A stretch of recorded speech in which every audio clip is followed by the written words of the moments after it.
Bonjour, le marché indien a bondi de près de 60% depuis le début de l'année. C'est mieux que Shanghai et même Taipei, dont on parle pourtant beaucoup ces derniers temps. Alors pourquoi cette hausse et surtout peut-on encore en profiter? On voit cela tout de suite avec l'un des meilleurs spécialistes de la zone, André Marini. André, bonjour, merci beaucoup d'être sur ce plateau. Alors expliquez-nous un petit peu les raisons de ce bond. La principale raison, c'est le résultat des élections qui ont duré, les élections législatives qui ont duré un mois, qui se sont terminées le 16 mai et dont le résultat a surpris le marché. C'est-à-dire, qu'est-ce qui s'est passé? On s'attendait à retrouver une coalition qui rendrait le pays ingouvernable, comme on a eu pendant les 5 précédentes années. Et en fait, c'est le parti du Congrès, l'Indian National Congress, le parti de Nehru, de Gandhi, qui a gagné très largement.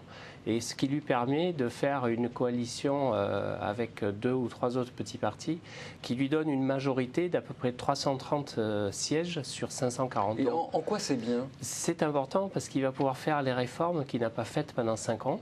Donc on a toujours le même Premier ministre, M. Singh, qui est un homme modéré, qui est un économiste de formation, qui a pris un ministre des Finances qui a beaucoup de métiers puisqu'il était déjà ministre d'Indira Gandhi. Et donc, on a un grand espoir qui est arrivé sur le marché, avec une hausse le premier jour de 17%.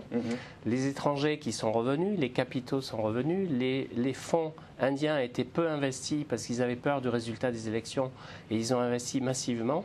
Et donc, le marché s'est élargi, on a eu une hausse assez spectaculaire. Oui, alors qu'est-ce qu'ils ont dit ou qu'est-ce qu'ils ont fait pour que tout à coup les étrangers reviennent et la bourse reparte? Alors, c'est l'espoir des réformes. Bon, réformes, qu'est-ce que ça veut dire? Ce sont des privatisations.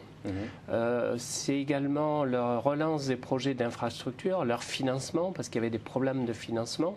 Et puis, il y a aussi l'opposition de plusieurs gouvernements qui sont dirigés souvent par des communistes ou par des socialistes ou des gens qui ne veulent pas de réforme, notamment dans la distribution. Eux sont sortis du gouvernement. Ils sont sortis du gouvernement et surtout, le nouveau gouvernement pourra, avec une telle victoire aux élections, faire un peu ce qu'il veut. Alors concrètement, aujourd'hui, 60% de hausse, on le disait depuis le début de l'année, sachant que la hausse date surtout du mois de mai, c'est-à-dire après les élections.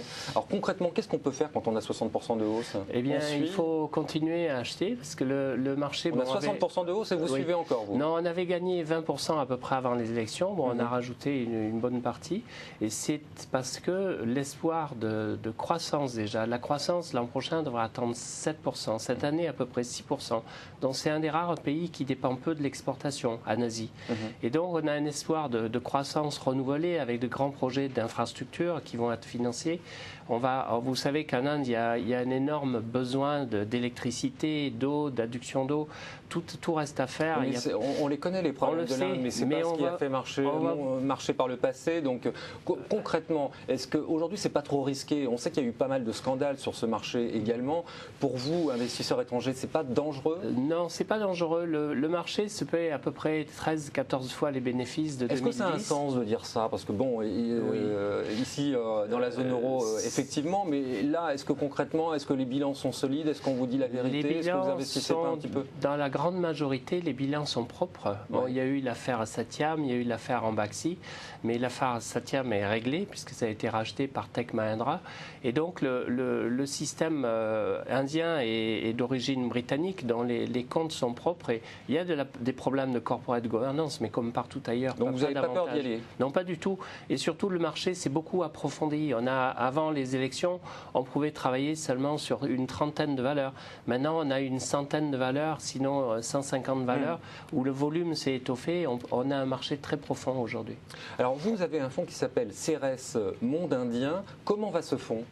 Eh bien, il va très bien grâce aux élections, à la hausse de la roupie. Bon, on est à peu près à 60% de gains depuis le 1er janvier. Bon, c'est à peu près l'indice.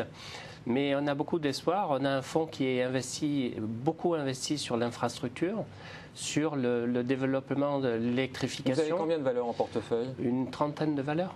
Est-ce qu'il est encore temps d'investir dans ce fonds? Oui, il est temps. L'Inde est un projet à long terme, dont là on a 5 ans de législature. Oui, mais c'est un fonds qui vient de prendre 60%, donc est-ce que c'est pas trop tard? Oui, mais 60%, il ne faut pas oublier, l'an dernier on a perdu à peu près ça, on a perdu 50, donc on a rattrapé une partie des pertes, mais on a beaucoup de potentiel à moyen et long terme. Mais vous avez vraiment de la visibilité sur ce marché? On a beaucoup de visibilité. À choisir aujourd'hui, parce que Taïwan marche bien, la Chine marche bien, l'Inde marche bien. C'est difficile. Qu'est-ce qu'il faut faire aujourd'hui si on n'a pas le choix? Si on n'a pas le choix, je dirais que l'Inde, c'est un pays qui a donc une situation politique très claire, un potentiel économique très vaste. Oui, mais ça fait des années qu'on nous répète ça. Mais là, cette fois, on peut refaire des réformes. Souvenez-vous que c'est M. Singh qui a fait les réformes en 90, 91, qui ont permis le grand développement de la Donc là, vous y croyez? Il faut vraiment. Oui. Il y a un signal fort sur les prochaines années. Il y a de la visibilité.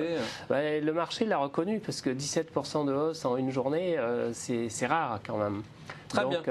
Eh bien, écoutez, André Marigny, en tout cas, on vous le souhaite et on suivra bien sûr ce fonds avec beaucoup d'attention. Juste avant de vous quitter, je vous rappelle vivement d'aller sur le site d'André Marigny, dont l'adresse est en train de s'inscrire au bas de l'écran, car il y a une foule de renseignements utiles pour vous si vous vous intéressez à ce marché. Merci de votre attention et à très bientôt.